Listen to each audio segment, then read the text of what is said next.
Hello students, today's lecture is about the resultant of force. What is resultant of force? Resultant force is the force that produces the same effect on the object produced by the multiple forces acting on that object. Means किसी भी body पर कोई single force, like this is a object, इस पर multiple forces act करते हैं, single force act नहीं करता। तो जो मल्टीपल फोर्सेज जो एक्ट कर रहे होते हैं उसका जो नेट इफेक्ट है उसके इक्वल जो फोर्स इफेक्ट प्रोड्यूस करेगी, that is the resultant of force. Okay, for example like this is a box placed on a floor. यहां पर एक फोर्स एक्ट कर रहा है, that is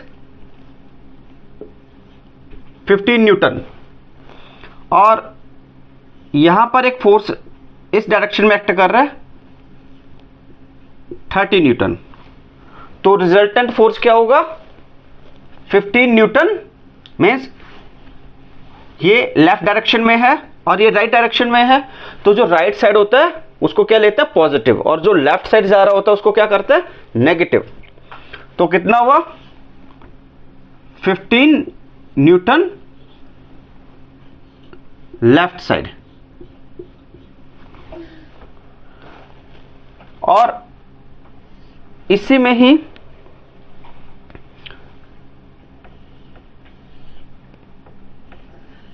like same direction रहता, this is 15 Newton and this is 30 Newton.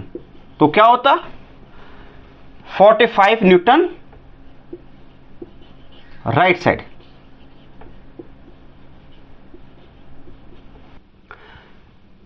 यहां पर 15 Newton है राइट साइड में, और यहां भी मान लो 15 न्यूटन ही होता, तो क्या होता?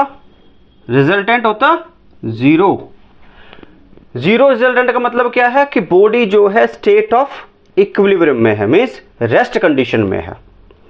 ठीक है, ओके। जो न्यूटन का जो फर्स्ट लॉ है, न्यूटन का जो फर्स्ट लॉ है वो हमें कहते हैं कि कोई भी बॉडी स्टेट ऑफ रेस्ट में रहती है, मोशन में रहती है, जब तक उस पर कोई एक्सटर्नल फोर्स अप्लाइड नहीं होता, मींस कोई अनबैलेंस्ड फोर्स अप्लाई नहीं होता।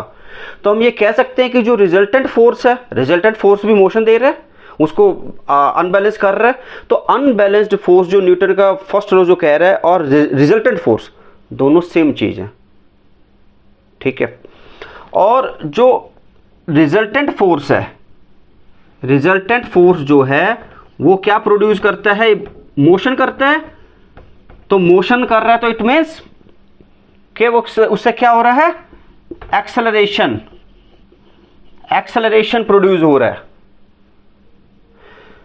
तो हमें एक्सेलरेशन का मैग्नीट्यूड और डायरेक्शन हमें चाहिए, तो हमें क्या क्या रिक्वायरमेंट रहता है? फोर्स का, like this is the formula.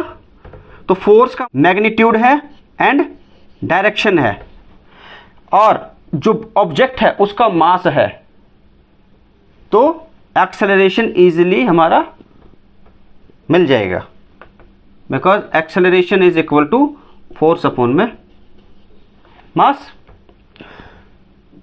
ठीक है,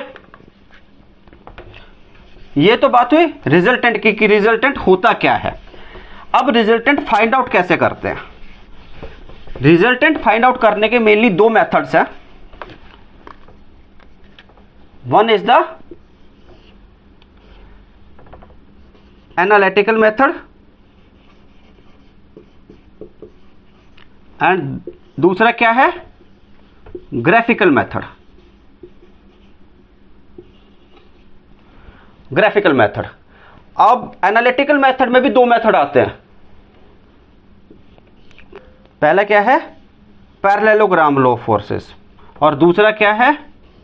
resolution method. Parallelogram law of जो मेथड है, इसका एक लिमिटेशन है कि इसमें कंकरेंट फोर्स, जो इंक्लाइंड कंकरेंट फोर्स है, टू इंक्लाइंड कंकरेंट फोर्सेस, उसी का हम रिजल्टेंट निकाल सकते हैं। बट जो रिजोल्यूशन मेथड है उससे हम किसी भी टाइप का जो फोर्स होता है उसका रिजल्टेंट फाइंड आउट कर सकते हैं। Thanks for watching the video.